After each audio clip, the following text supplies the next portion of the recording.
प्यारे बच्चों, आज आप लोगों के बीच हम चर्चा करेंगे कि यूक्लिड विभाजन एल्गोरिथम विधि का प्रयोग करते हुए हम लोग जो है HCF किस प्रकार ज्ञात कर सकते हैं दो संख्याओं का, जो कि आगामी विगत परीक्षा जो 2023 के लिए काफ़ी इम्पोर्टेंट प्रश्न है। इसी टाइप का क्वेश्चन एग्जाम में अक्सर पूछे जाते हैं। तो चलिए इस बात पर हम लोग चर्चा करते हैं कि हम लोग किस तरीक़ा से वहाँ हम लोग जो है यूक्लिड विभाजन एल्गोरिथम का प्रयोग करते हुए दो संख्याओं का HCF किस प्रकार ज्ञात कर सकते हैं। तो चलिए यहाँ क्वेश्चन नंबर 1 है कि यूक्लिड विभाजन एल्गोरिथम का प्रयोग करते हुए 867 तथा 255 का HCF ज्ञात करना है। तो इसके लिए हम लोग सबसे पहले देखें कि यहाँ हमको HCF ज्ञात करना है किनका किनका, तो 867 और 255 का ज्ञात करना है।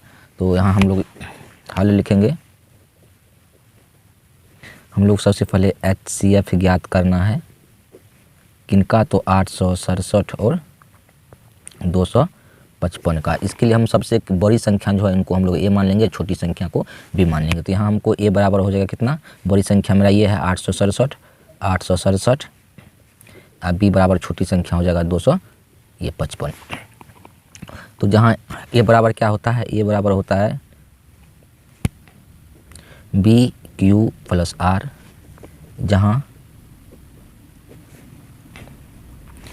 जहाँ जो है R हमेशा क्या होगा, या तो 0 के बराबर होगा या 0 के बड़ा होगा, लेकिन ऑलरेडी ये हमेशा B से छोटा रहेगा, इस तरह होगा। तो यहाँ पर जो R जो हम लोग को रेस्ट जो बचेंगे, शेष या तो 0 के बराबर हो सकते हैं या तो 0 से बड़ा हो सकते हैं, लेकिन दूसरी कंडीशन B जो है B से हमेशा छोटा ही रहेंगे। तो इस यहाँ हम लोग चलते हैं अब, तो इनको हम लोग A बराबर BQ प्लस R के रूप में हम लोग लिखेंगे। प्रत्येक स्टेप को हम लोग जो भाग विधि द्वारा जो HCF निकालते हैं उस तरीक़ा से निकालेंगे और उनको हम लोग स्टेप बाय स्टेप लिख देंगे। यहाँ पर जो ये है इस तरह हम लोग लिख देंगे, तो इसी प्रकार हम लोग HCF ज्ञात कर सकते हैं। तो चलिए इसके लिए हम लोग क्या करते हैं कि यहाँ विभाजक हुआ, ये जो है भाज्य हुआ, इनमें यानी बड़ी संख्या में हम लोगों को छोटी संख्या से भाग देना है। तो हम लोग यहाँ पर चलिए आपको दिखाते हैं साइड में। यहाँ हम लोग को 255 से भागा देना है कितना, 867 में हमको भाग देना है। तो हम लोग देखते हैं इनमें लग जाएगा 3 बार में, तो 3 बार में लग जाएगा। तो हम लोग 3 बार में लगाएंगे तो होगा 3 5 15 का 5 हाथ में 1 हो गया, 3 5 15 1 16 का 6 हाथ में 1 हो गया, 3 2 6 1 765। इसको हम लोग घटा देंगे तो यहाँ हमको बच जाएगा 2 0 1। अब तो इस स्टेप का ये शेष बच गया, तो ये हुआ पहला स्टेप। इसको हम लोग लिख देंगे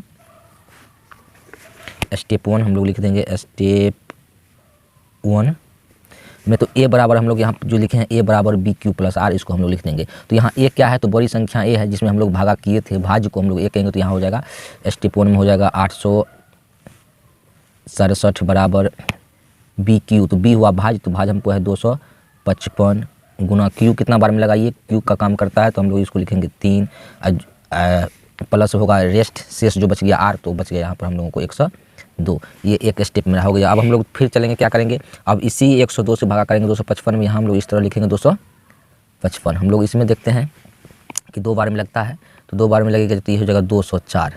यहाँ हम लोग इसको माइनस कर देंगे तो यहाँ 51 बचेगा रेस्ट। अब इस दूसरा स्टेप का जो है ये रेस्ट 51 बच गया, तो दूसरा स्टेप में A का काम 255 हुआ, A का वैल्यू कितना हुआ 255। तो हम लोग इस स्टेप को लिखेंगे तो A बराबर लिखेंगे हम लोग 255। हम लोग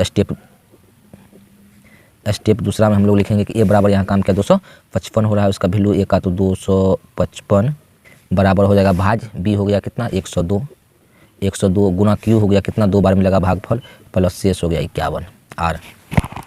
ये दूसरा स्टेप हो चुका। हम फिर अब चलेंगे 51 से ही भागा देंगे 102 में। तो हम लोग देखते हैं 2 बार में लग गया 102, तो हम लोग माइनस कर दिए तो ये पूरा फ्री कट, यानी कि R जो है 0 वैल्यू हो गया। तो इस तीसरा स्टेप में हम लोग चलेंगे। स्टेप तीसरा में यहाँ जो है भाज्य जिसको हम लोग A मानते हैं 102 है, तो हम लोग लिख सकते हैं 102 बराबर BQ, यानी कि भाजक यहाँ कितना 51 है, तो 51 गुना Q का वैल्यू कितना है 2 भागफल यानी कि 2 हो गया, और शेषफल R का वैल्यू हो गया 0। तो जहाँ R का वैल्यू 0 हो जाता है तो वहाँ का जो भाजक होता है यानी B का वैल्यू HCF होगा दोनों संख्याओं का। तो हम लोग देखते हैं कि स्टेप तीसरा में R 0 हो चुका है, तो यानी इस स्टेप का भाजक क्या 51 है, तो दोनों संख्या का HCF क्या हुआ 51 हुआ। तो इसको हम लोग इस तरीके से लिख सकते हैं HCF। तो हम लोग निकल दो संख्या का 867 कोमा 255 का, तो कितना निकला है 51, क्योंकि हम लोग एचसीएफ निकालने का तरीका है कि जब आर बच जाएगा, शेष जो है 0 हो जाएगा, तब हम लोग इस स्टेप में देखेंगे भाजक कितना है। तो इसका भाजक 51 है, तो इसलिए हम लोग लिख देंगे एचसीएफ 867 और 255 का कितना होगा 51। यही हम लोगों का आंसर होगा। इस तरह हम लोग वहाँ बना देंगे तो हम लोगों का प्रश्न जो है सही होगा और सही अंक हम लोगों को मिल पाएंगे। काफ़ी महत्वपूर्ण माने जाते हैं कि दो संख्याएं आपको वहाँ दिया जाएगा, जैसे कि दो संख्या यहाँ है कि 306 और 657 दो संख्याएं हैं, इनका एचसीएफ यानी इन दोनों संख्याओं का एचसीएफ जो है 9 है। तो इसी संख्या का हम लोग को एलसीएम ज्ञात करने के लिए कहेगा, तो हम लोग तुरंत कैसे ज्ञात कर सकते हैं, सूत्र के माध्यम से, फॉर्मूला के माध्यम से हम लोग कैसे ज्ञात कर सकते हैं। तो आप लोग खुद देख सकते हैं कि यहाँ दो संख्याएं दिया गया है 306 और 657, इन दोनों संख्याओं का मौसो जो है दिया गया है, यानी एचसीएफ 9 दिया गया है। तो हम लोग इसी संख्या यानी कि 306 और 657 का एलसीएम कैसे ज्ञात कर सकते हैं, तो इसके लिए हम लोग तुरंत फॉर्मूला का यूज करेंगे कि इसमें हम लोग देखते हैं ये पहली संख्या है, ये दूसरी संख्या है, ये मान सकते हैं हम लोग, और तो इसका एचसीएफ 9 है, तो हम लोग फॉर्मूला का यूज करेंगे एलसीएम बराबर क्या होता है। तो एलसीएम बराबर हम लोग यहाँ पहले हल लिख देंगे। एलसीएम बराबर होता है कि पहली संख्या गुना दूसरी संख्या, पहली संख्या गुना दूसरी संख्या बट्टा होता है एचसीएफ। हम लोग तुरंत यहाँ बैठाएंगे और उनका हल निकाल लेंगे। तो हम लोग देखते हैं कि पहली संख्या हम लोगों के पास है 306 है, गुना दूसरी संख्या है 657 है, बट्टा होगा एचसीएफ तो 9 है। तो हम लोग देखते हैं कि 9 से कट रहा है, हम लोग 9 से इसको हम लोग काट सकते हैं, तो ये हो गया कि 9 से कट रहा है 9 7 63, 7 बार में कटा, बच गया इसमें जो है 2 बच गया, 27 9 27। तो एलसीएम अब जो हम लोग देखते हैं कि हम लोग को आ चुका है कि 600 कितना 306 और 73, तो हम लोग इसको लिख सकते हैं एलसीएम बराबर 306 गुना 73। हम लोग मल्टीप्लाई करेंगे, जितना होगा हम लोग तुरंत इनको क्या कर सकते हैं, हल कर सकते हैं। इनको हम लोग को हल करने पर ये प्राप्त होगा हमको जो है ये, तो 36 की 18 हो जाएगा, गुना हम लोग करके देख लेते हैं यहाँ पर। तो गुना 306 गुना 73, तो हम लोग करते हैं कि 3 6 18 का 8 हाथ में बच गया, 1 3 गुना 0 1 हो गया, इसके बाद हो गया 3 तिया 9 हो गया, 7 गुना करेंगे 7 6 के 42 का 2 हो गया, हाथ में हो गया 4 हो गया, 8 7 तिया 21, इतना हो गया। तो हम लोग 8 3 9 4 13 3 हाथ में 1 हो गया, ये 2 हो गया 22। तो हम लोग यहाँ देखते हैं कि ये सवाल हम लोग को प्राप्त हो चुका है कि 22 33 8, ये हम लोगों का एलसीएम हो जाएगा आंसर। यानी कि ये किन का एलसीएम है, तो 306 और 657 के एलसीएम निकालने पर हम लोग को इतना निकलेगा। तो फॉर्मूला के माध्यम से हम लोग तुरंत बना लिए, इसी तरह एग्जाम में हमको हल करके दिखा देना है। तो आइए हम चलते हैं अगले प्रश्न की ओर। अगला प्रश्न परीक्षा की दृष्टि से बहुत ही महत्वपूर्ण है और बार बार एग्जाम में पूछे जाते हैं। तो चलिए हम लोग को अगला प्रश्न में है कि क्वेश्चन नंबर 3 में है कि सिद्ध करें कि √5 एक अपरिमेय संख्या है। ये परीक्षा की दृष्टि से बहुत ही महत्वपूर्ण क्वेश्चन है कि सिद्ध करें कि √5 एक अपरिमेय संख्या है। तो इसका हम लोग हल किस प्रकार निकाल सकते हैं, इसका हल हम लोग निकाल सकते हैं। तो सबसे पहले यहाँ कहा गया है कि √5 एक अपरिमेय संख्या है। हम लोग जानते भी हैं कि √5 एक अपरिमेय संख्या है, लेकिन इसके विपरीत हमको हल निकालने के लिए मानना पड़ेगा कि √5 एक परिमेय संख्या है। तो हम लोग यहाँ मानेंगे, माना कि √5 एक परिमेय संख्या है, एक परिमेय संख्या है। जब हम √5 को एक परिमेय संख्या माने हैं, तब हम लोग लिख सकते हैं √5 को, √5 बराबर क्या होगा p/q, जहाँ p/q क्या होगा पूर्णांक होगा, जहाँ p तथा q, जहाँ p तथा q एक पूर्णांक है एवं p तथा q का एक के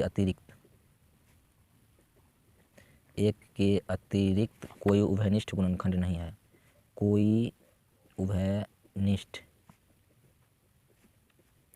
गुणनखंड नहीं है, तथा q = 0। यह है कि हम लोग जब √5 को मान लिया एक परिमेय संख्या है, तो इनको p/q के रूप में हम लोग लिख सकते हैं, जहाँ p और q का एक पूर्णांक है तथा p और q का एक के अतिरिक्त कोई उभयनिष्ठ गुणनखंड नहीं है, और तथा q बराबर 0 होगा। तो अब हम लोग क्या करेंगे, देखते हैं कि यहाँ हम लोग चलेंगे दोनों तरफ वर्ग करने पर। दोनों तरफ वर्ग करने पर क्या होगा, तो हम लोग देखते हैं कि इधर √5 है, इसका वर्ग करेंगे बराबर इधर p/q है, इसका वर्ग करेंगे। तो इसका रिजल्ट हमको निकलेगा कि 5 होगा इसका वैल्यू, इसका वैल्यू होगा p²/q²। इस तरह होगा। हम लोग देखते हैं, तो इनको हम लोग क्या करते हैं, यहाँ हम लोग लाते हैं, तो 5q² बराबर हो जाएगा p²। और तो क्यू स्क्वायर बराबर क्या हो जाएगा कि पी स्क्वायर बटा 5। तो यहाँ हम लोग देखते हैं कि पी स्क्वायर में 5 से डिवाइड किया तो कितना आया, क्यू स्क्वायर रिजल्ट आया। इसका मतलब यहाँ एक चीज़ याद रखना पड़ेगा कि अगर किसी संख्या का स्क्वायर अगर विभाजित होता है यहाँ 5 से, तो वह संख्या भी 5 से विभाजित होगी। तो यहाँ पी स्क्वायर विभाजित होती है 5 से, तो पी भी क्या होगी, विभाजित होगी 5 से। तो यहाँ हम लोग देखते हैं कि यहाँ पी स्क्वायर 5 से विभाजित होती है,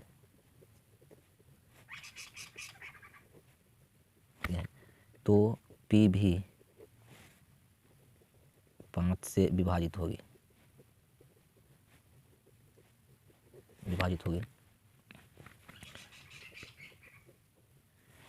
अर्थात p बटा 5 बराबर के हम लोग मान लिए, तो p बराबर हो गया 5 के। अब हम लोग क्या करेंगे, तो अब हम लोग p का ये वैल्यूशन जो है 5 के जो है हम लोग इसमें हम लोग समीकरण में रख देंगे यहाँ पर, तो हम लोग को निकल जाएगा। इसको हम लोग 5q स्क्वायर बराबर p स्क्वायर है, तो हम लोग इसका p का वैल्यूशन पे यहाँ हम लोग रख देंगे तो निकल जाएगा। तो हम लोग इनको समीकरण मान लेते हैं 1। अब लिखेंगे कि समीकरण 1 में p बराबर 5 के रखने पर, तो हम लोग 1 में रखेंगे तो ये हो जाएगा क्यू स्क्वायर बराबर हो जाएगा 5 के का होल स्क्वायर बटा 5। इनका रिजल्ट निकलेगा, तो यहाँ से हम लोग चलते हैं क्या हो गया, क्यू स्क्वायर बराबर 5 के का होल स्क्वायर बटा 5। तो हम लोग देखते हैं कि क्यू स्क्वायर बराबर हो गया 25 के स्क्वायर बटा 5। हम लोग यहाँ देखते हैं कि ये कट रहा है कि क्यू स्क्वायर बराबर ये 5 से 5 बार में कट गया, तो 5 के स्क्वायर हो गया। तो हम लोग यहाँ देखते हैं कि अब हम लोग इस 5 को इधर ले जाते हैं, तो ये हो जाएगा कि के स्क्वायर बराबर क्यू स्क्वायर बटा 5। यहाँ क्यू स्क्वायर 5 से विभाजित है,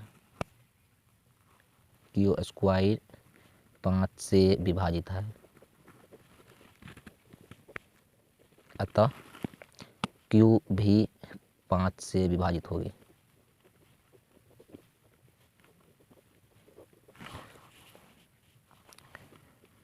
अतः हम कह सकते हैं कि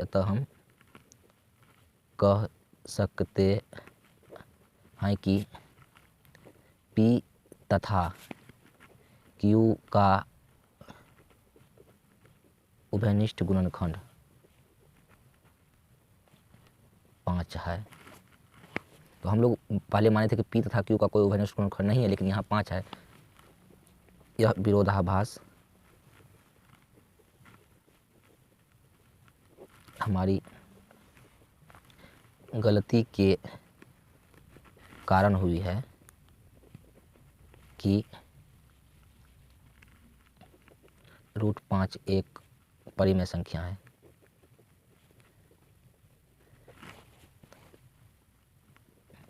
अतः उभयनिष्ठ गुणनखंड के आधार पर हम कह सकते हैं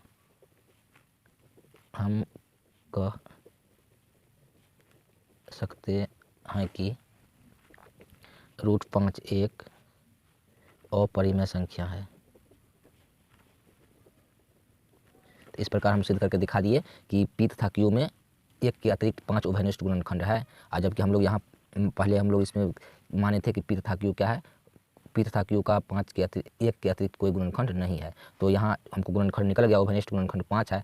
अतः यह गलती हम लोग किए, उनको मान लिए √5 को जो है परिमेय संख्या है, इसीलिए हम लोग जो है √5 को एक अपरिमेय संख्या साबित करके दिखा दी। इस तरह हमको एग्जाम में सोल्व कर देना है। तो आइए हम लोग चलते हैं अगला प्रश्न की ओर, प्रश्न संख्या 4 की ओर, कि किसी भी भिन्न का दशमलव प्रसार शांत होगा या अशांत, इसका हम लोग किस प्रकार जो है निर्णय कर सकते हैं। किस प्रकार हम लोग बिना लंबी विभाजन किए हुए यह जान पाएंगे कि इनका दशमलव प्रसार शांत होगा या अशांत आवर्ती। चलिए इनका हम लोग एक उदाहरण आपके सामने हम लोग पेश करते हैं कि 13/3125 है इनका दशमलव प्रसार, यानी कि 13 में हम लोग जो भगा देंगे 31/25 से, तो दशमलव प्रसार शांत होगा या अशांत आवर्ती। तो चलिए इसके लिए हम लोग सबसे पहले क्या करेंगे, कुछ नहीं करना, आप लोगों को जो हर जो होता है ये नीचे वाला, इनका हम लोग को गुणनखंड तोड़ना है। तो हम लोग सिर्फ हर वाला का गुणनखंड फैक्टर तोड़ेंगे। तो यहाँ हम लोग दिखा देते हैं, हर है 31/25, इनका फैक्टर हम लोग तोड़ेंगे तो ये इसमें लगता है 3 से भी नहीं लगेगा, 5 से ही लगेगा। तो 5 6 के 30, 1 हो गया, 5 दूना 10 हो गया, 2 5 25 हो गया, फिर 5 से डिवाइड होगा तो 5 का 5, 1 5 दूनी 10, फिर हम लोग देखते हैं कि 5 से डिवाइड होता है, फिर हम लोग देखते हैं कि 5 से डिवाइड होता है। तो हम लोग देखें कि इसको हम लोग अगर डिवाइड किए तो 1 2 3 4 5 ठो आया। तो हम लोग देखते हैं कि इसको हम लोग लिख सकते हैं 13/5 गुना 5 गुना 5 गुना 5 गुना 5, या हम लोग इनको लिख सकते हैं कि 13/5 पे पावर 5। तो हम लोग देखो शांत और अशांत कब होगा, तो इसके लिए हम लोग का जो हर का जो गुणनखंड होता है उसी के गुणनखंड के आधार पर हम लोग कह सकते हैं कि ये भिन्न का जो है दशमलव प्रसार शांत होगा या अशांत आवर्ती। तो हम लोग हर का गुणनखंड तोड़ेंगे, जिस प्रकार हम तोड़ के दिखा दिए हर का गुणनखंड। तो हर का गुणनखंड में अगर 2 भी आ जाएगा, सिर्फ 2 ही रहेंगे हर के गुणनखंड में, तो उनका दशमलव प्रसार शांत होगा। या केवल उसका गुणनखंड में 5 ही रहेंगे अभाज्य गुणनखंड में, तो भी उसका दशमलव प्रसार शांत ही होगा। जैसे यहाँ हम लोग अभी हर का गुणनखंड तोड़े हैं अभाज्य गुणनखंड, तो केवल 5 ही आया है इसका गुणनखंड में, तो इसका भी शांत होगा। या केवल 2 ही आता तो भी क्या होता, जो इनका दशमलव प्रसार शांत ही होता। और 2 और 5 दोनों अगर हो जाता तो भी उसका दशमलव प्रसार शांत होता। इसके अलावे कोई भी मतलब और सब अंक आ जाएंगे, यानी 2 और 5 के अलावे कोई अंक और भी सम्मिलित रहेंगे, तो उनका दशमलव प्रसार अशांत आवर्ती होगा। तो इस आधार पर हम लोग कह सकते हैं कि इनका दशमलव प्रसार क्या होगा, शांत होगा। इस तरह हम लोग एग्जाम में जो प्रश्न आएंगे बिना लंबी भाषण किए हुए तुरंत हम लोग बता सकते हैं कि शांत होगा कि अशांत। तो फिर एक बार हम आपके बीच अपनी बात को दोहराते हैं कि किसी भी भिन्न का दशमलव प्रसार शांत होने के लिए कंडीशन है कि उसका हर जो होते हैं नीचे वाला पार्ट, उसका हम लोग अभाज्य गुणनखंड तोड़ेंगे। अगर उनके गुणनखंड में केवल 2 है तो भी उसका दशमलव प्रसार शांत होगा, केवल 5 है तो भी उनका दशमलव प्रसार शांत होगा, 2 और 5 सिर्फ 2 और 5 दोनों रहेंगे तो भी उनका दशमलव प्रसार शांत ही होगा। इसके अलावे कोई अंक जो रहेंगे सम्मिलित तो उसका दशमलव प्रसार शांत कभी नहीं होगा, उनका दशमलव प्रसार अशांत आवर्ती होगा। इसी तरह वहाँ हम लोग एग्जाम में जो आएंगे सवाल, इस आधार पर हम लोग उसको हल करके दिखा देंगे।